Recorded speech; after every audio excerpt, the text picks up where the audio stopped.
ওৰ কবিতাৰ শিৰোনাম আত্মকণ্ঠ। তোমাৰ কণ্ঠ ৰুদ্ধ কৰিলে সঁচা, কিন্তু সেই কণ্ঠৰ সুৰৰ ধ্বনিয়ে হাজাৰ হাজাৰ জনতাক উদ্ভাসিতহে কৰিলে। জগতৰ প্ৰতিজন প্ৰিয়তমৰ হৃদয়ৰ গহন কোণত সুপ্ত হৈ থকা চেঁচা মনক তোমাৰ সুৰে জাগ্ৰতহে কৰিলে। আৰু জাগ্ৰত জনতাই এফালৰ পৰাই কৈ গ'ল, উদ্দিত সূৰ্যক কেতিয়াও কলীয়া ডাৱৰে ঢাকিব নোৱাৰে, অন্ধকাৰ কৰিব নোৱাৰে। দিনৰ মহান বিশালতাক কাহানিও ম্লান কৰিব নোৱাৰে।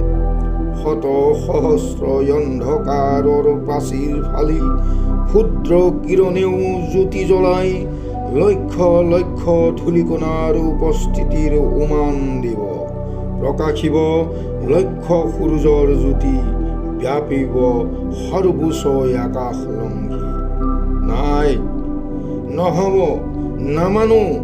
ডাৱৰে অন্ধকাৰ নমাব, এয়া কেতিয়াও হ'ব নোৱাৰে।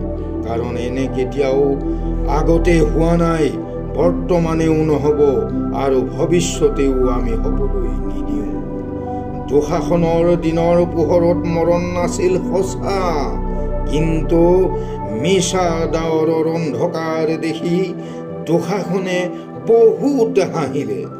ভাবিছিল সেয়া প্ৰকৃত অন্ধকাৰ, কিন্তু সময়ে সকলো প্ৰকাশ কৰিলে। সত্যৰ সুৰুজ আকাশত প্ৰত্যক্ষ কৰালে ঈশ্বৰ কৃষ্ণই। প্ৰমাণ কৰি দেখুৱালে বেলি এতিয়াও মাৰ যোৱা নাই। মহাভাৰতৰ সেই সত্য আজিও হাজাৰ হাজাৰ বছৰ ধৰি উদ্দিত সূৰ্যৰ দৰে জিলিকি আছে। ডাৱৰ গুচাই সূৰুজ দেখুৱাই দুঃশাসনৰ তেজ পিবলৈ ভীমখনৰ যে খন্তেকো সময় নালাগিল, সেয়াই সঁচা আছিল। দুঃশাসনৰ সেই তেজ পিবলৈ বীৰ ভীমসেনৰ তিলমানো সময় নালাগিল, সেয়া জগতৰে বিদিত হৈ আছে।